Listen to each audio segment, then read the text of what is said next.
এরকম একজন মানুষকে আমরা বাংলাদেশ আসলে ধারণ করতে পারিনি, আমরা তাকে মূল্য দিতে পারিনি। আমরা আমাদের বহু কাজ তার থেকে পাওয়ার কথা ছিল।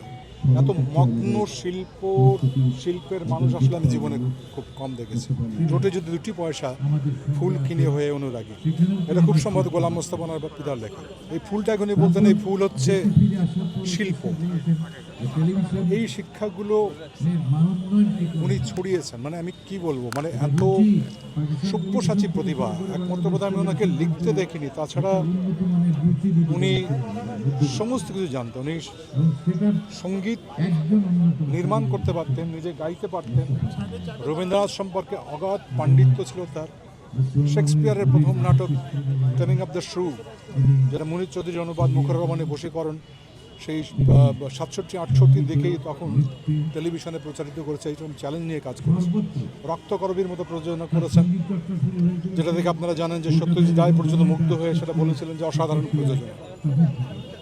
উনি কলকাতা আর্ট কলেজ থেকে পাশ করা, কলকাতা আর্ট কলেজের গোল্ড মেডালিস্ট। সত্যজিতের সঙ্গে দেখা করতে গিয়েছিলেন তাকে জানার জন্য, শ্রদ্ধার জন্য, পেন্টিং দেখানোর জন্য। তখন উনি পাতা উল্টে বলে স্কেচগুলো দেখেছিলেন। স্কেচ দেখে বলছেন, এগুলো তুমি করেছো? হ্যাঁ, তোমার এই হাতটা খুব ভালো।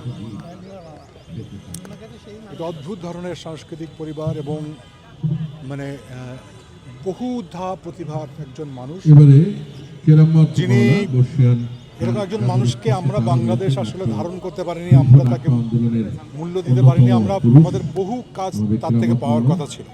শেষমেশ যদি বলি যে পাপেট থিয়েটার নিয়ে তিনি যা করে, আমিও কাজ করেছি পাপেট থিয়েটার নিয়ে।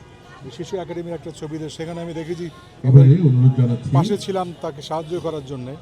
সেট বানিয়েছেন এত মগ্ন একজন শিল্পী, বাংলাদেশ যে শিল্পকলা একাডেমি ক্যামেরা রোল করছে, তখন ওই 35-এ শ্যুট হতো আর কি। হঠাৎ করে রোল করার সঙ্গে সঙ্গে কোনো কিছু খেয়াল নাই, কিন্তু রং নিয়ে ঢুকে গেছে সেটের মধ্যে, ঢুকে সেট ঠিক করছে। আমি বললাম, স্যার আপনি কী করলেন? ও আচ্ছা, রোল করছে না, ওইটা রংটা ঠিক করলাম। এত মগ্ন শিল্পের মানুষ আসলে আমি জীবনে খুব কম দেখেছি, এবং এত বিনয় শেষ মুহূর্ত পর্যন্ত।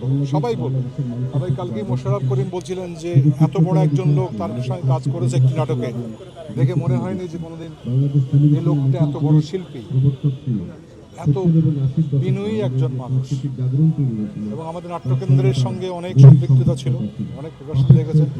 আমার একটি নাটকে তিনি পোস্টারে করে দিয়েছিলেন পসিবল আর্থার মিলারে, সেগুলো সঞ্চয় আছে।